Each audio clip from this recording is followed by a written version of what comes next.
All right.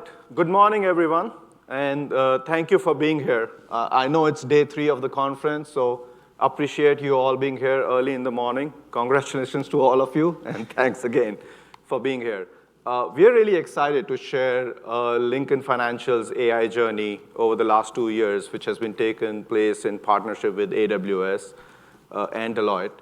It's gone through multiple twists and turns, evolved over time based on the learnings and successes and also failures that we've had. And we really want to share the overall journey with you. Now, we feel we've come a long way, but we also think this is just the beginning. And we are very excited about what lies ahead. So before we dive deep, a quick introduction. I'm Gaurav Vora, Managing Director with Deloitte, focused in the insurance practice on AI and data with over 20 years of experience. And I've had the pleasure of partnering with Talbot on Lincoln's data first and then AI journey now for over 9 years. And Talbot is the divisional CIO and overall AI leader for Lincoln. So before we go, I just want to set the stage as to what we are going to walk you through today. We want to make sure we share what lessons we've learned, how Lincoln's strategy has evolved. Lincoln started fairly early. When Gen AI came to prominence in 2023, we started with multiple leadership sessions, education sessions, and by mid-2024, we actually had a number of use cases in production.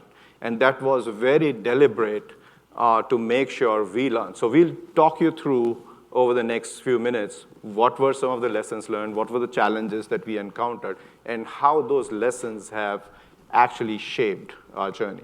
We'll then also talk about some of the enablement, some of the use cases that we've implemented, and how we are seeing results from them, and what lies ahead for us as we think about our future capabilities, whether it's agentic and other capabilities. So that's really what we want to cover.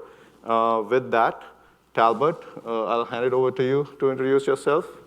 Yeah, well, first, again, thanks for coming. I know some of you probably had some late nights and you still made it, so I appreciate that. And thanks for providing this platform for us to share our story. So as Gaurav said, I'm with Lincoln Financial. I'm a divisional CIO in the technology organization of Lincoln Financial. And my remit is over AI, data, and the corporate technology that supports the corporate functions. I also have some of the enablement technology functions, such as enterprise architecture and DevOps engineering. I've played many different roles at Lincoln, but primarily I've always been involved in business and technology intersection with transformation and modernization. And so that's been great, and that's really been a privilege. When we think about kind of our strategy, or at the top of the house, one of the things I want to emphasize is just first get some context on who is Lincoln Financial. I often find that some people know who Lincoln Financial is, especially if they're in the Northeast area and you watch the Eagles play. You think about the link, when we got the naming rights for the field. But many people might not know who Lincoln Financial is, so I'll give a little bit of background. We're in the top 250 of the Fortune 500, $18 billion in revenue, about 10,000 employees. We really go to market against 2 primary segments.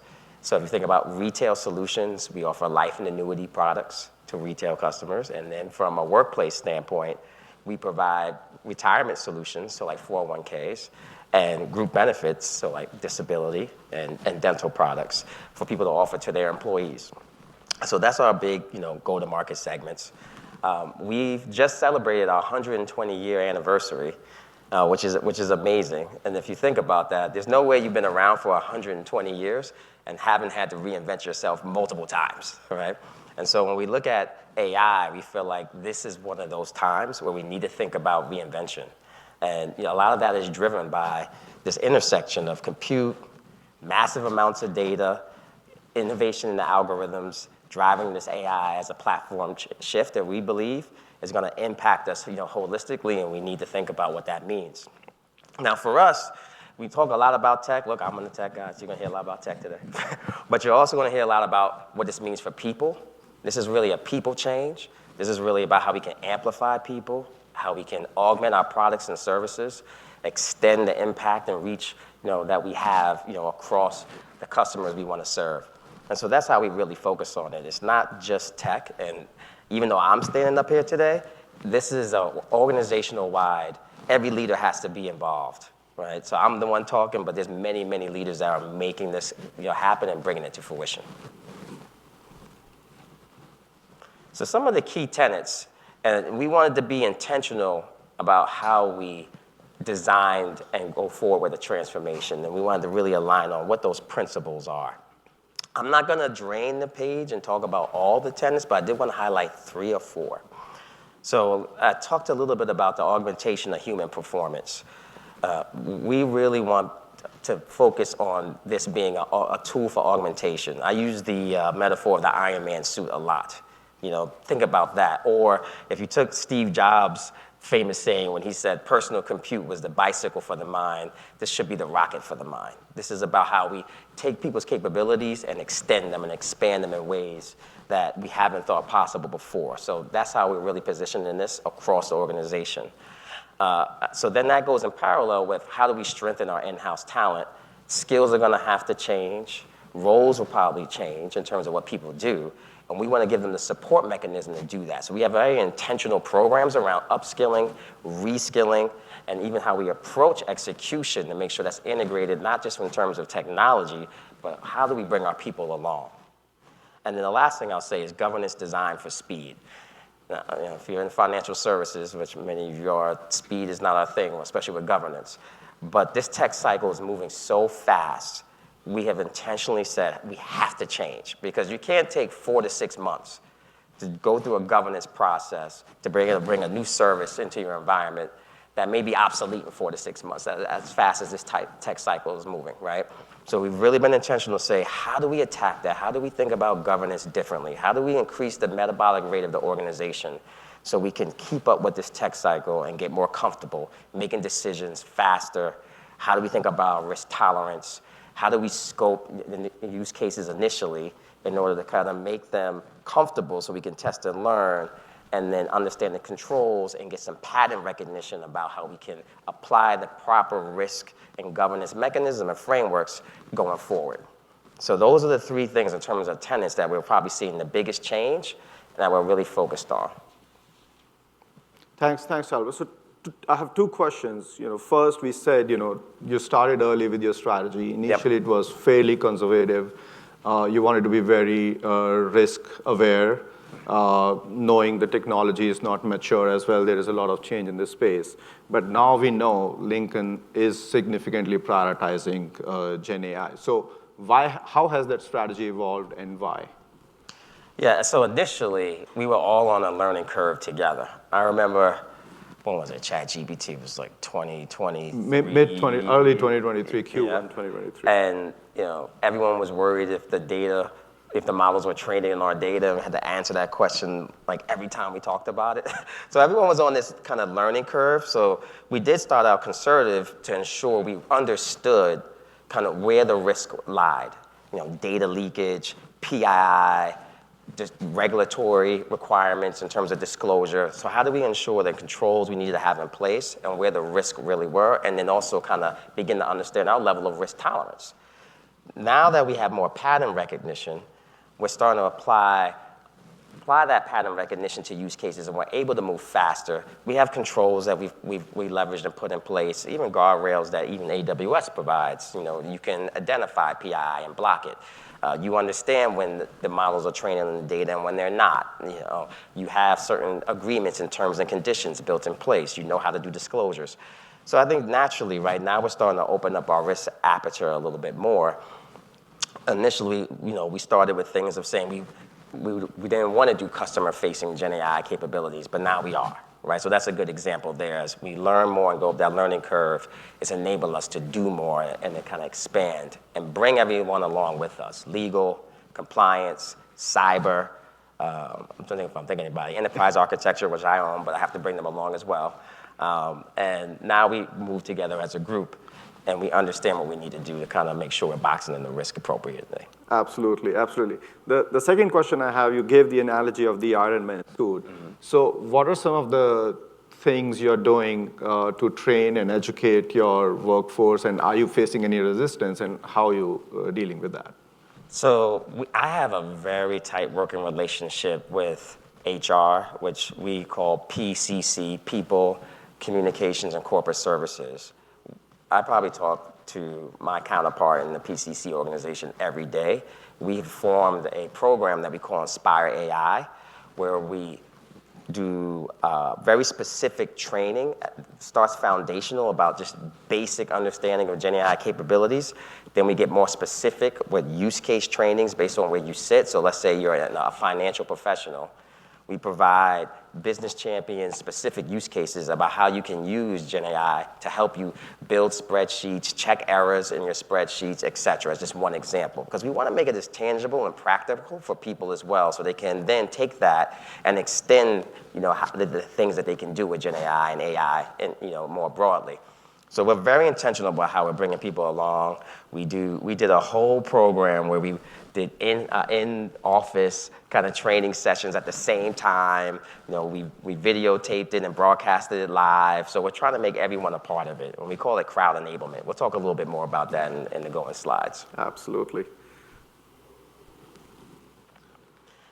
Yeah, so when we talk about anchoring our AI kind of transformation journey, and Gaurav indicated, it is a journey, and I do feel that we're at the beginning stages of this journey. And so we continue to learn, but we're still at the very, beginning and the precipice of what this is going to be for us.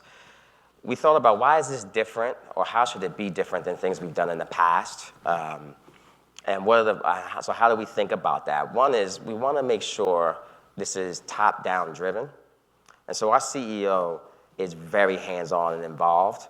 And she models the behaviors as well. And she's one of our probably power users of our OpenAI LM service that we have, and she expects everyone else to be doing the same thing. So she sets the tone at the top, and she's said this is a top priority for Lincoln going forward. So that, I think, has set the tone, and for leaders beneath that to model that behavior. That's one. I think the second piece you'll see is that when we talk about a centralized AI hub, we're a data-driven organization. We don't make widgets. We don't make, consumer product goods. Our raw material is data. In the past, we've had fragmented roles around data science. It wasn't a competency that was as formalized and as supported. But now we feel that this competency is going to be critical in order for us to really reach the full potential of how we can leverage capabilities like AI and ML and data more broadly. So we'll centralize a competency around that and really uplift it more and provide the tooling and the support that it needs to flourish. So that's a big investment that we're making. And then lastly, I think in terms of the socializing of, specializing of business expertise, this is really critical. A lot of these conversations about agentic AI really rest on codifying and unlocking tribal knowledge that exists in the business today. Many times they're just in people's heads. Sometimes sporadic documentation that is not well structured across the organization, and understanding the relationships between this tribal knowledge and how people make decisions. So we have to unlock that. We have to codify that, and we have to make sure that specialized expertise is lifted up and is recognized that it's very important for us to be successful. And then ultimately, that's where we need the business to make sure that they're driving this and they're taking the front seat. Yeah. Thanks, Albert. So one question that always comes up as we are thinking about Gen AI journey is, where's the ROI, right? Yep. How can I get ROI quickly? So how are you balancing building capabilities, but also addressing the need of ROI? Yeah, so even in the very beginning, right, when we kicked off the strategy session, we brought business representation together at the table, and we aligned on what we call like an initial ROI framework. So how do we think as a company around where is the value in the company? How will we measure it? How will we track it? What's the prioritization framework that we agree on?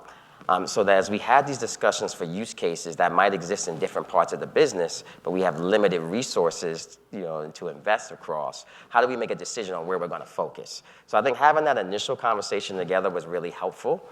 As we learn more, we continue to fine-tune that ROI framework more appropriately, because we're learning about how much does it really cost to put Gen AI into production. How much does it cost to support it once it's in production, and have that feedback loop? We'll talk a little bit more about that when we get into some specifics of our use cases. But we're learning more, so we want to make sure we keep that ROI framework fresh and updated from that standpoint. The other thing I would say is with that point I made about increasing our speed, that's helping us also kind of do the balance of placing big bets, but also being able to test and learn. Because if we can do it faster, and the other thing you're going to hear me say is we do it in production. Now we try to shrink the blast radius of how many people are exposed to what's in production, but we do it in production. We feel that's when we get the best learnings, and we can do it fast, and we can make faster decisions. Is this a capability that really has potential and can scale? And the last thing I'll say, Gaurav, is we've increased our appetite for refactoring capabilities we put in place previously. The tech cycle is moving so fast. I think you have to be willing to say, if I'm talking to my finance team, a 3 to 5 year amortization rate may not make sense anymore when we're talking about AI capabilities. We're looking at things moving in six months sometimes, and we're saying, hey, we need to redo how we did that 6 months ago. So that's another key aspect of how we keep thinking about ROI, short term versus long term. Perfect. So as we move on, let's talk about how you are structuring and what are some of the key foundational building blocks for your company. Yeah, so we continue to evolve, the delivery model and operating model at a high level. And if you ever heard of Ethan Malik, this framework might look familiar. We borrowed it, we tweaked it a little bit, but it really resonated with us.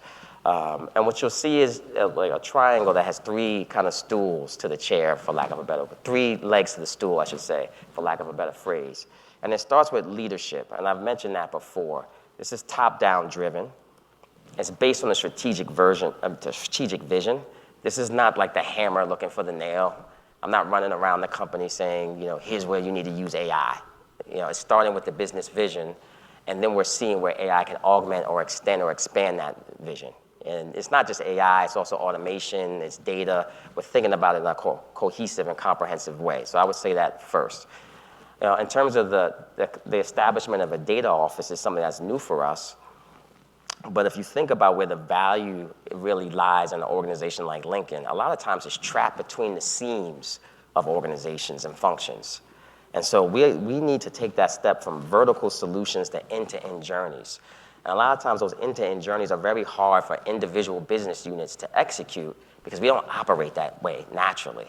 So we're looking at establishing this function that can help us think across more end-to-end journeys. How do you redesign, reimagine processes with a lens of AI and data to unlock that value that's oftentimes, like I said, trapped between the seams of functions and organizations? And it'll help us then also build that competency I talked about previously around data science. So very important there. And then the crowd. Everyone has to be on this journey. We want to put the tools in the hands of as many people as possible. We also think that's a natural feedback loop because we learn as people actually use the tools and say, hey, let me show you what I did and share best practices. So in terms of crowd enablement, that goes back to the partnership I mentioned with my HR counterpart about how do we do that intentionally, establishing business champions, establishing training programs, modeling leadership behavior, real use cases that they can put in their hands and begin to use, and just create that flywheel effect. So I think the crowd enablement impact is a source of innovation for us. Then we can socket that back to, whether that's the data office or back to leadership to say, hey, here's what's coming from the bottom up. Thanks, Talbot. So you mentioned about the operating model, the central AI hub, and the central data office. Mm-hmm. We know Lincoln is a federated organization with business units having a lot of autonomy. Yep. So how are you managing building enterprise capabilities and getting buy-in from BUs versus how BUs have been traditionally very autonomous?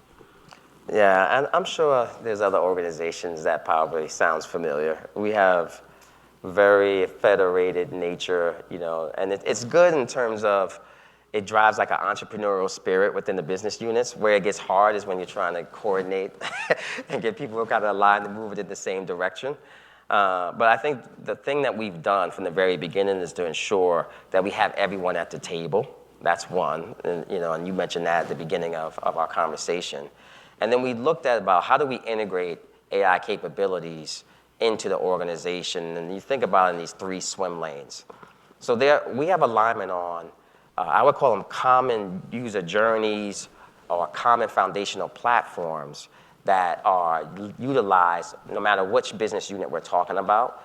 And if we can build those in a way that's scalable and reusable, and it's easy for the business to use it, and we have alignment on that, that's for approach one, right? We're a margin-based business. If we can scale, horizontal platforms or horizontal user journeys, it's a win-win for everybody. I think the common thing there is just how can you ensure that they can take advantage of it when they need to, and that they don't feel like there's a bottleneck. So that's really step one. I think there are still, though, deeper vertical, still robust opportunities within the lines of business. A good example is even in IT. We talk about using AI to augment the SDLC process, right? That's a user journey in itself for us to look at end to end and say, how do we reimagine how that looks with the leveraging and integration of AI tools going forward. Other business units have similar end-to-end journeys that exist in their verticals. If you're in distribution, we have a strong distribution competency that we feel is a differentiator for us, and we talk about that distribution experience. You'll see us talk a little bit more about that, but that's an end-to-end journey that we feel like can really take advantage of these capabilities going forward. So that's the middle swim lane. And then when you think about the crowd enablement, those are the more the generic tools that anyone can be able to use. Microsoft 365, Copilot, or Anthropic Claude, or name your LLM service du jour. We're probably all playing with all of them right now. But how do you put that in the hands of people in a way that they can integrate it into their workflows and get real tangible use out of it? And we want to make sure that at least everyone has some exposure to this way of working, and so they can begin to feel a part of the journey. And that's kind of the rising tide that we think will lift all the boats. Perfect. Thanks, Talbot. So over the last few minutes, we covered, how Lincoln is thinking about their strategy, their operating model. Let's now shift gears and move into some of the use cases and some of the work that we've already achieved and executed on, and what lies ahead for us. As Talbot mentioned, when we started, we brought everyone together. When we started thinking about what are the business priorities, what are the use cases, we went through a strategic tensions exercise with Lincoln leadership, both business and IT. We looked through, what's important to you, cost reduction, growth, how much risk you're willing to take. What's your capability and readiness now? Which functions are ready where you don't have readiness?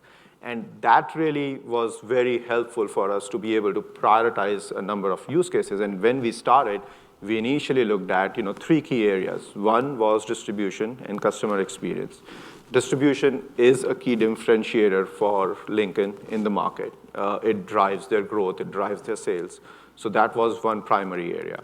We also wanted to look at how we impact the entire employees. So we took an HR as a second priority area. And then workplace was another growth area that Lincoln has been growing over the last few years. So that was the third area we looked at. And as we started working through the use cases, we'll talk a little bit more in detail on the next page about the distribution use case. But the HR and the workplace use case, we started with POCs, willing to understand what lies ahead for us. And very, very quickly we realized there is value in using Gen AI from a solution perspective, but the decision was, do we build it or do we buy it?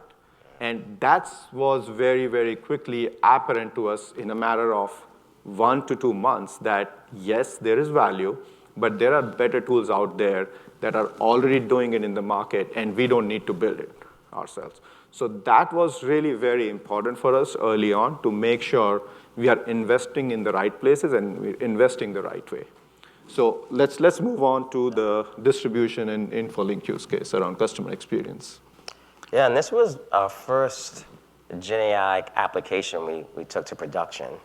And so as Gaurav mentioned, for us, distribution is one of our competitive advantages. The one thing we want to make sure is that competitive advantage is not mitigated by AI. We want to actually strengthen it and deepen it through the use of AI and utilization of AI.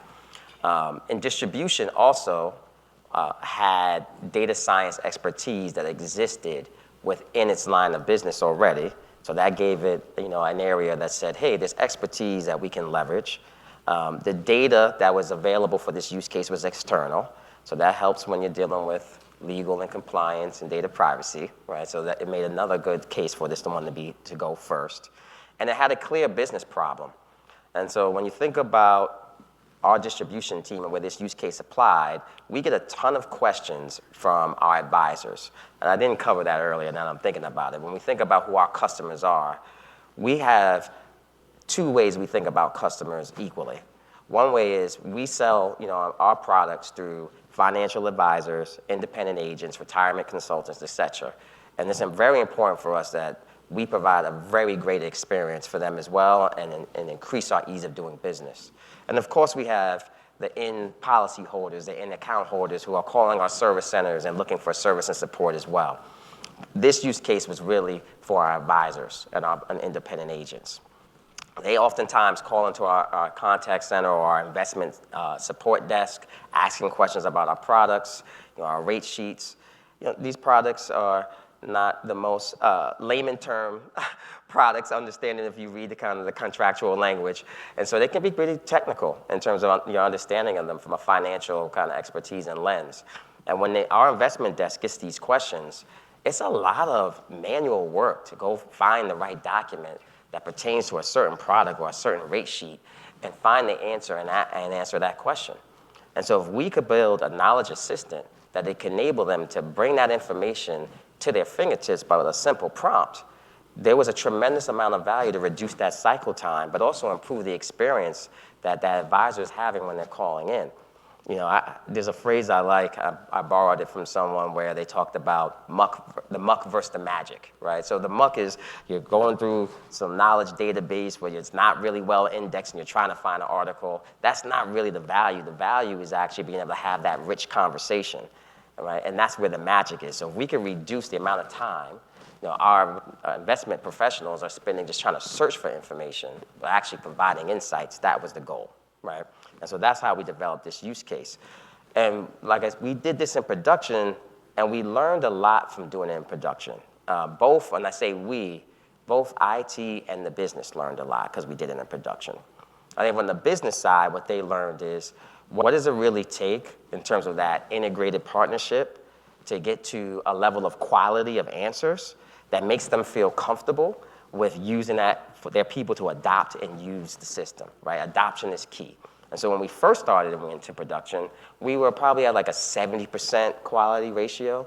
But through that tight partnership of working with the business to set what the ground truth is, helping us really improve our document parsing and document ingestion pipeline and how the GenAI system, prioritizes and ranks the right context to bring back and then brings that answer forward and reference the right information, we've been able to get it up to a 95% improvement, quality ratio, accuracy ratio, I should say. And that's when we started to see the sweet spot of adoption and the comfort level of them using it. We wouldn't learn that if we didn't have that level, I think, of doing it in production. I don't think it would have been as rich and tangible of learnings and adoption, what it really takes. I think the other thing we learned from doing this is just building the skills. What does it really take to build a RAG pipeline? And it was kind of standard now when people talk about RAG, but when we were doing this in early 24, it was relatively new. And I'll tell you the point that we made before is we're already refactoring it. So it gets back to that quick life cycle, that tech life cycle, but we've learned so much, and the skills our teams gained so much of actually doing it practically has been unimaginable. You can't really put a price tag on that learning curve at all. So that's really helping us. And it's turned into reusable assets now, reusable practices and standards that we can extrapolate to other use cases. So we've definitely made sure we did that from that standpoint.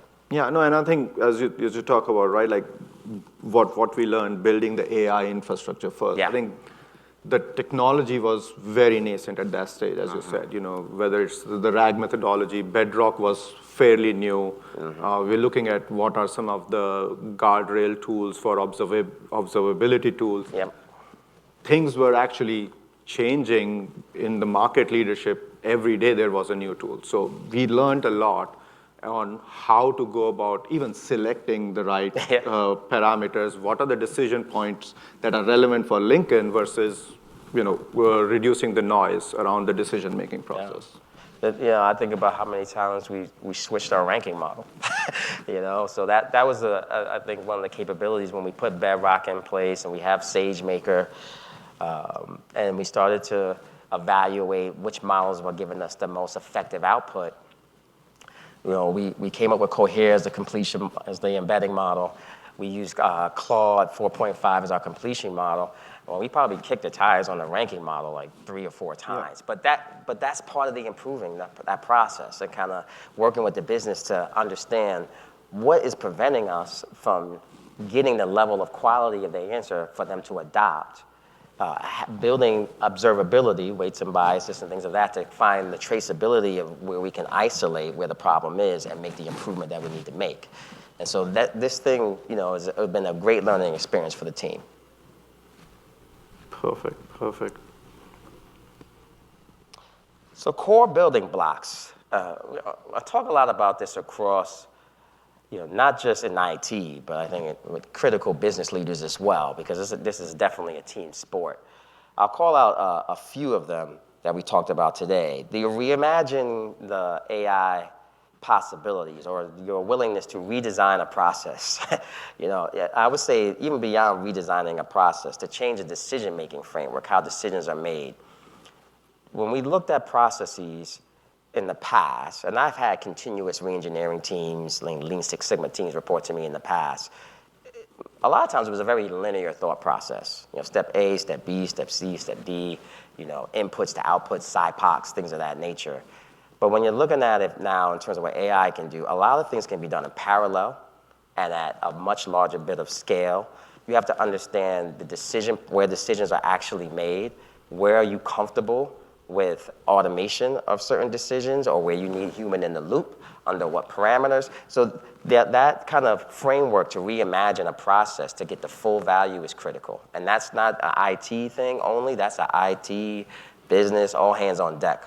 And HR, talent, roles, everything. So that's when I'll emphasize that. And I think we're continuing to build, a repeatable playbook we can use to do that. And we talk about that a lot. In terms of AI governance, I mentioned in the beginning, we continue to look at how we can speed that cycle of reviewing and improving. I say to the team, we got to lay down train tracks, not speed bumps.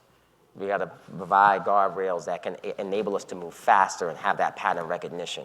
So we've actually made it a lot of process re-engineering to how we evaluate risk. And that's a whole effort in itself. So we looked at that because we have to be able to do that differently than we've done in the past. The other thing I'll highlight is, on the technology architecture, platform, and operations side is modularity.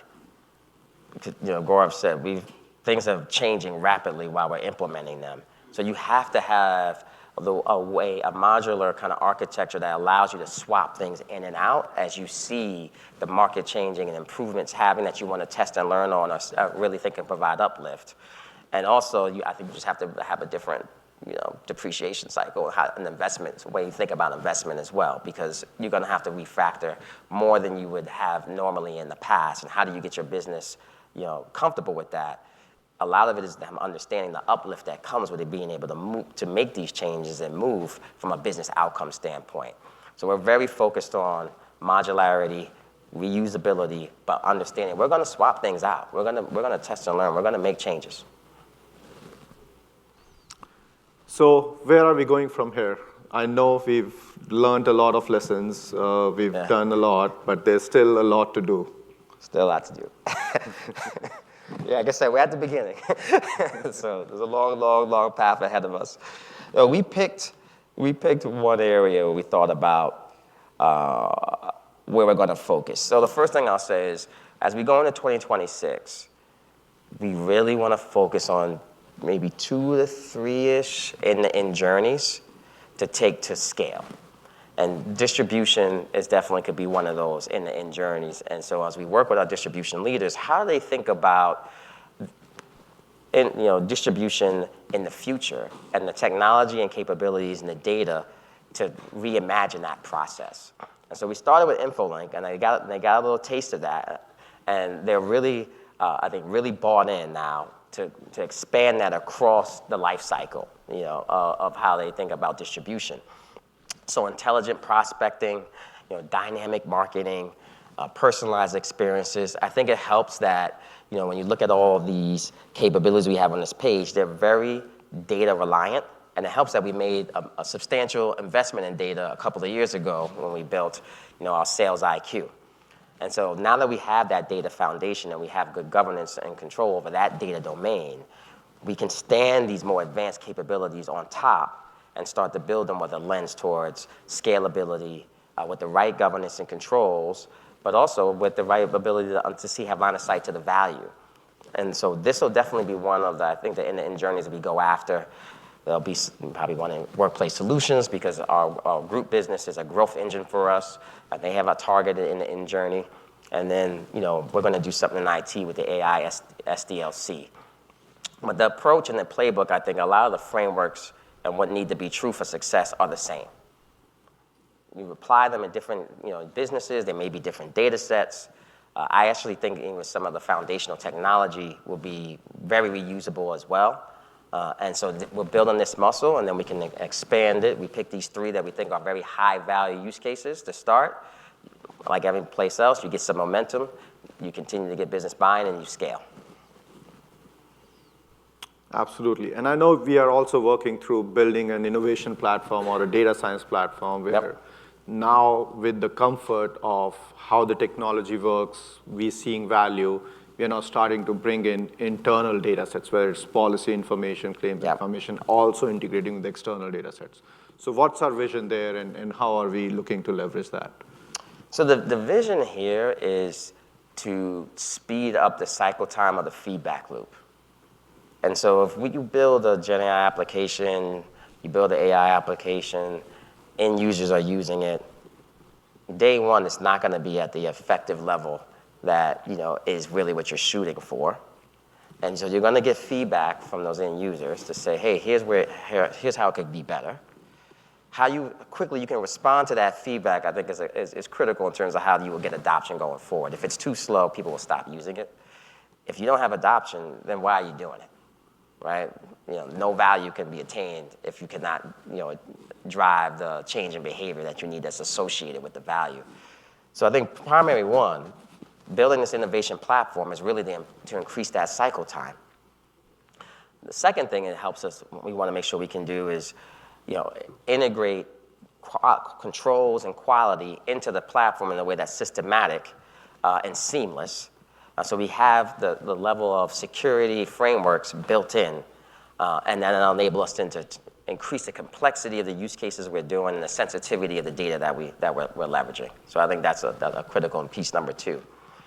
And then from a scalability standpoint, we're at the beginning of this journey, but we want to scale.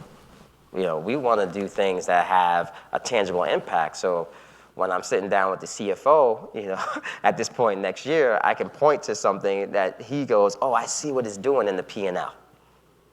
So ultimately, I want to make sure we can scale enough to translate it to tangible impact and a tangible bottom line. And if I'm sitting down with my leaders in marketing, we want to be able to say, look at the experience, improvements we have. We did a customer-facing chat agent where we got really great experience, NPS scores back, and that really got the business excited. I think out of a 5 score, it was like a 4.95, and they were blown away by that.